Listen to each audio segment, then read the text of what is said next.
Paris, thank you.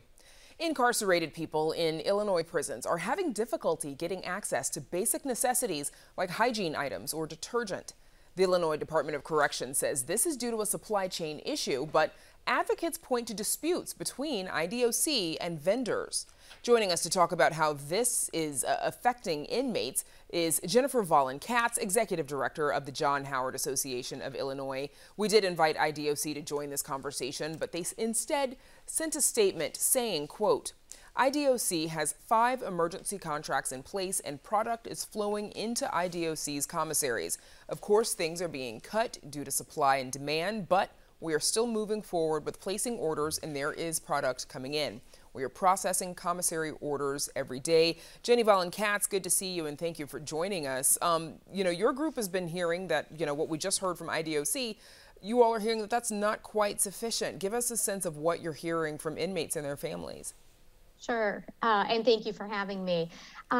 Certainly we're aware that the Illinois Department of Corrections has entered into emergency contracts with other commissary vendors, but we are still hearing from the people who are inside, as well as their loved ones and family members, and even from some correctional staff, that the goods are just not flowing in, that even under the emergency contracting situation that we're currently in, there's just not enough supply to meet demand. And we continue to hear from people that they are being deprived of really basic necessities. And how long has this been a problem? This has really been going on since the summer. That's when we began to receive reports about the lack of available goods on commissary. We saw it with our own eyes starting in the late summer, early fall, when we were inside monitoring the facilities and saw that the commissary shelves were really empty, and heard from both the people who are incarcerated and staff that this was a real issue. While there have been some changes and there's been some fits and starts and some goods have made it onto the commissary shelves, it's not nearly enough to satisfy the demand or meet the basic needs of the people who are incarcerated. And we continue to hear that, up until the current day, up until through today. Give us a sense of what kind of, goods and products we are talking about and why the inmates need them. Sure. So, one of the common misunderstandings that exists in society is that commissary provides luxury goods to people who are incarcerated, which is just simply not the case at all. The items available on commissary are really hygiene items to augment what the state provides, which is usually considered inadequate. 1 bar of soap, 1 roll of toilet paper, bars of soap are really small, just not enough to get people through a week. As well as things like laundry detergent, shaving cream, writing implements, envelopes so that people can write to their family and loved ones. And food is a really big ticket item. We routinely hear about problems with both quantity and quality of food inside the prisons, and a lot of people rely on commissary as their major source of food. So not being able to get that is really problematic for a lot of people.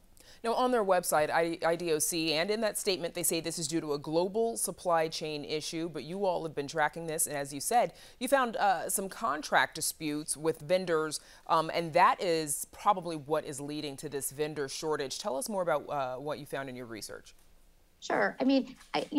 One of the things that we came to understand pretty quickly is certainly I think we've all seen some global supply chain issues, impacting us in our day-to-day lives, going to the grocery store and not being able to find an item we're looking for.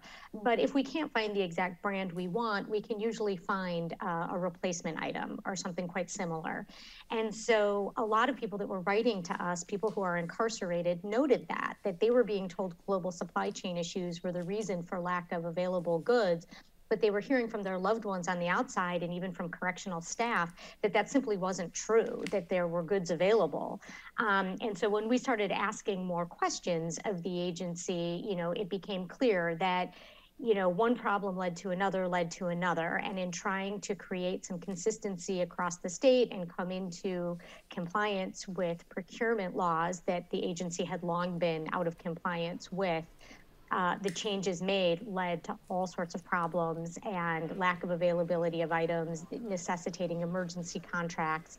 And it's unclear exactly why those contracts aren't functioning the way they're supposed to. But what we were told by IDOC is that the way the contracts would be managed is that they would be for goods that were immediately available, not for things that they routinely offered, so that they wouldn't continue to be in this situation of running, trying to order things that weren't in stock. And our colleagues well, I was just going to mention that our colleagues at WBEZ have also done some reporting that there were some complications with the bidding process that IDOC went through to even establish a contract with one of the vendors. But Jenny, what are you hearing from people inside the prisons about how this shortage affects, their mental and physical health? They are suffering.